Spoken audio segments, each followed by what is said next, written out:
Basically आजकल आपको पता है कि तमाम लोग घर पे मौजूद हैं और ऑब्वियसली वेट गेन का प्रॉब्लम बहुत ज़्यादा हो रहा है, क्योंकि ऑब्वियसली आपकी एक्सरसाइज नहीं है और आप लोग वॉक और सब चीज़ें ख़त्म हो गई हैं, तो लोग बहुत ज़्यादा अनहेल्दी डाइट ले रहे हैं। तो उससे आपको पता है कि ये आगे सांस को अफेक्ट करता है और उससे बहुत ज़्यादा चांसेस होते हैं कि आपका रेस्पिरेटरी सिम्टम्स हो।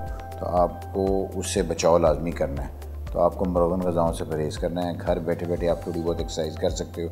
वाटर इनटेक बढ़ाएं अपना, और सब्ज़ियाँ ज़्यादा खाएं, सलाद ज़्यादा खाएं, गोश्त और चिकनाई वाली जो चीज़ें हैं इसका इस्तेमाल कम करें, चावल, चीनी, चिकनाई वगैरह, और जूसेस और फ्रूट्स वगैरह ज़्यादा रहें। मोस्ट इम्पॉर्टेंट है विटामिन सी।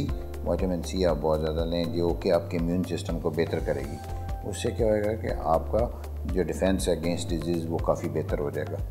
तो ये आपको ये चीज़ें परहेज़ करनी है लाजमी, ताकि आप कोप अप कर सकें जो आजकल पूरे मुल्क में ये वबा फैली है। डॉक्टर ऑनलाइन से आप भी हों मुस्तफीद। स्क्रीन पर दिए गए नंबर पर अपने सवालात व्हाट्सएप करें और जानिए जवाबात माहिरीन सेहत से।